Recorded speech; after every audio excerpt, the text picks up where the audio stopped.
The main storyline for the upcoming NBA season is yet to be seen, but as always, predicting who will turn out to be the best player every year never gets old.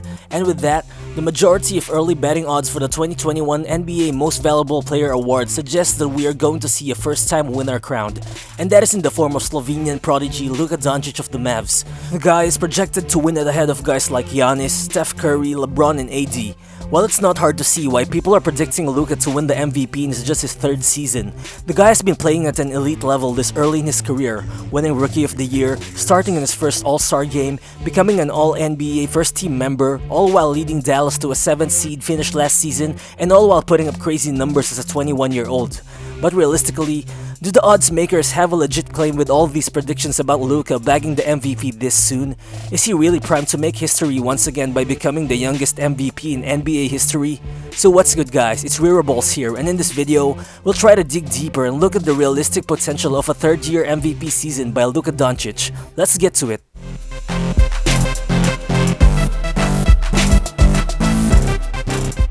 Giannis has won back-to-back MVPs during the past 2 seasons, and he truly deserved those, no question.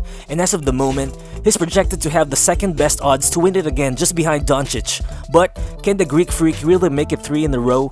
Well, historically, the chances of him being able to pull it off are quite slim. Overall, only 3 guys have been able to win the NBA MVP award for 3 straight seasons. The first 2 were Bill Russell and Wilt Chamberlain way before the NBA-ABA merger, and the third and last one to accomplish that is Larry Bird from 84 to 86. And in today's NBA, Giannis has that same advantage that Bird had. He's arguably the best player on the best team in the NBA, at least in the regular season. Well, no doubt, Giannis will still continue to put up monster numbers, but based on history, there's something called voter fatigue. And more often than not, voters simply hesitate to award a player his third straight MVP recognition no matter how much he deserves it. Well, even Jordan and LeBron never won it 3 straight times, even though fans can always argue that both guys should have accomplished that at some point in their careers. Well, that's the thing about Giannis coming into the 2021 season. Voters might still hold him accountable for the Bucks' 2 straight playoff collapses, no matter how hard he may come for that third straight MVP award. And so realistically, I think having that scenario in play plus the voter fatigue factor may kill his chances to win again. Then, there's Steph Curry, who has the third best odds to win MVP next season. But realistically, it's always hard to gauge a player who just came from a long hiatus no matter how good he may be. This guy is a multiple-time MVP and he'll probably be back to his old dominant self. But considering that Klay Thompson is going to be out again, I just don't see the Warriors winning enough for Steph to have a strong case to win the MVP this upcoming season at least. Then, there's LeBron and AD, who both have the 4th best odds to win it. Well, you don't really need to justify why LeBron could win it every season. The truth is, as long as he's still putting up those numbers, he'll still always be in the conversation to win MVP. The only thing is that, there's a big possibility that the guy might not choose to grind it out during the regular season, considering that it's only been a few months since he had a tough NBA Finals. And now that he's entering year number 18, that's always a possibility no matter how great he is. And if any, the Lakers' acquisition of guys like Dennis Schroeder and Montrezl Harrell further encourages the thought that LeBron won't carry much of the load in the regular season. And so I think, if there's any guy who has a pretty strong case to surprise everyone and win the 2021 MVP award, it's going to be Anthony Davis. The guy is in his prime and he will definitely put up top-notch numbers on both ends of the floor this upcoming season. He'll be able to do that because he's just unstoppable around the rim. But if any, I think a possible problem might lie with his subpar mid-range shooting. Because during the past 3 regular seasons, AD has shot below 37% on mid-range jumpers. However, in the 2020 NBA playoffs, the guy was almost at 50%. And based on how the Lakers played in the bubble, it's becoming more apparent that Davis is going to rely more and more on that mid-range jumper. And so, I think that if Davis can hit his perimeter shots well in the regular season just as he did in the playoffs while still having his usual defensive production, and if the Lakers happen to end up with the top seed in the West again, then I think AD will have a strong claim to win the MVP award. And with all those things out of the way, it's time to address the question. Does Luka Doncic really have the most straightforward path to win the 2021 NBA MVP award just as the odds suggest?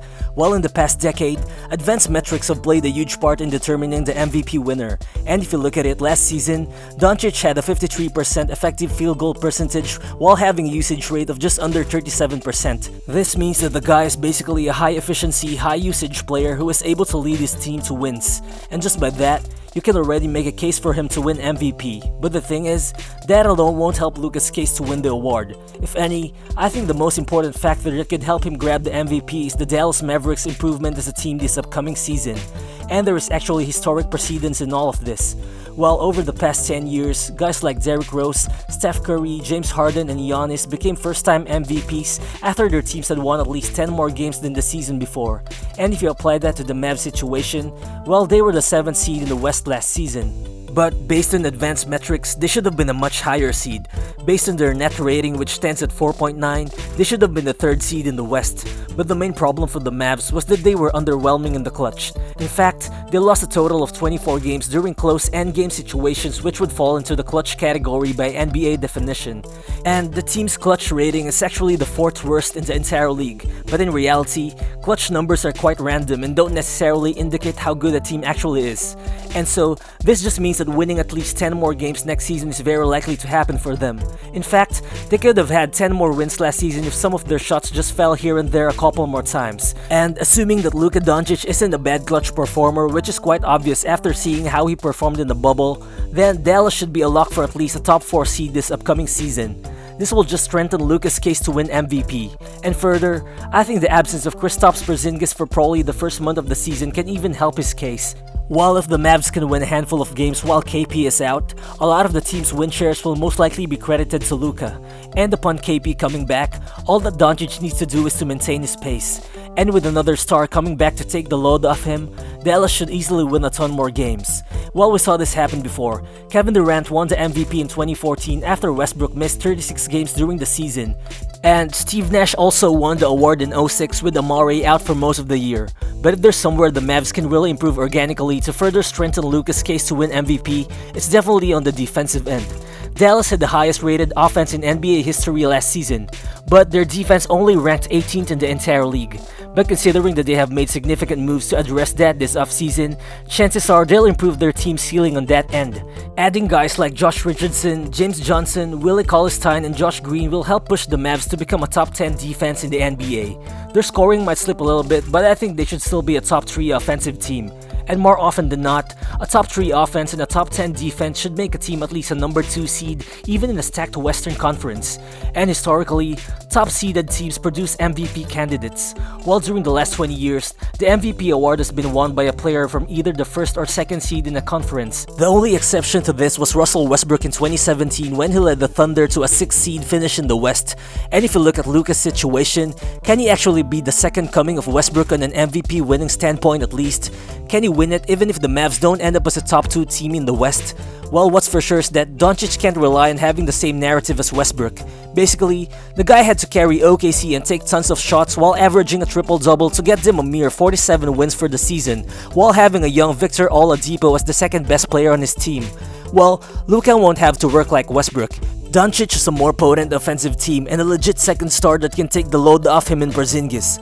Last season, the Mavs won 43 games out of the 75 games that they played. It's not hard to imagine them winning a lot more this upcoming season. And if Westbrook was able to win MVP as the best player on a 6-seeded team, I think it's gonna be more than enough for Luka to win it as well, even if Dallas just finishes as the 3rd best team in the West. And assuming that the Lakers and Clippers end up as the top 2 teams again, it wouldn't hurt Luka's case as well that the teams of the past 2 finals MVPs are the only ones ahead of the Mavs in the standings. And even if you would look at it from an individual statistics standpoint, Luka can still make quite a strong MVP case assuming he continues to build on what he has already started. While during the last 4 decades, Steve Nash is the only MVP winner to average less than 20 points a game during an MVP season. Every award winner after that has averaged at least 23 points a game. And also, every MVP after Dirk in 07 averaged more than 5 assists per game. Just by looking at those numbers, Luka clearly fits the bill. Last season, he averaged almost 29 points, more than 9 rebounds, and almost 9 assists per game. Those are just monster numbers for a second-year player. Also, he was the only guy to make the top 20 list in points, rebounds, and assists in the NBA last season, and that just shows how much of a complete player this guy is. He's actually a walking triple-double. He led the NBA with 17 triple-doubles last season, and assuming that he maintains his pace, he's primed to get more next season. Well, averaging a triple-double would only strengthen the narrative for Luka to win MVP, but I don't even think he needs to do that to grab the award. Well, if any, I think he only needs to improve his 32% rate from deep and his 76% rate from the free throw line. I think improving his numbers in those areas even by a little bit might be the thing that could separate himself from the pack in case of a tight MVP race. And with all of that out there, in the end, voters will still find the right narrative when it comes to MVP voting. It's always been the case in recent years. And even in that area, I think Luka is in the perfect spot. He has the chance to become a first-time MVP and the youngest player ever to win the award, only behind Derrick Rose in 2011. If Luka wins it before September of 2021, he will overtake D-Rose in the history books. Well, if we put it into context, Derrick Rose won it during his third season, and potentially, Luka can also do the same. Well, for whatever it's worth, Luka might not win MVP next season, but let me just leave you with this. During Derrick Rose's second season, which was the year prior to him winning the MVP, the guy put up league average win shares, plus his player efficiency rating was just slightly above the league average. But during his second season, Doncic ranked 10th in the NBA in win shares, and he also ranked 3rd in player efficiency rating, only behind Giannis and James Harden. And so if anything, this just means that the possibility of Luka winning the MVP this upcoming season is actually very high, despite him being only 22 years old by 2021, assuming that he keeps up his elite type of play. But in the end, projections will just be projections until things actually happen. And for sure, Luka wouldn't even mind if he never wins MVP as long as he can win a couple of championships for the Mavs in the near future. Thank you for sticking until the end of the video, and if you've enjoyed this one, please do smash the like button and feel free to drop your thoughts in the comment section about what you think of Luka's chances of winning MVP in 2021. Also, if you're new to the channel, please do subscribe because you don't want to miss another fire NBA content which I put out regularly. Again, this is Wearables, and I'll see you on the next one. Peace.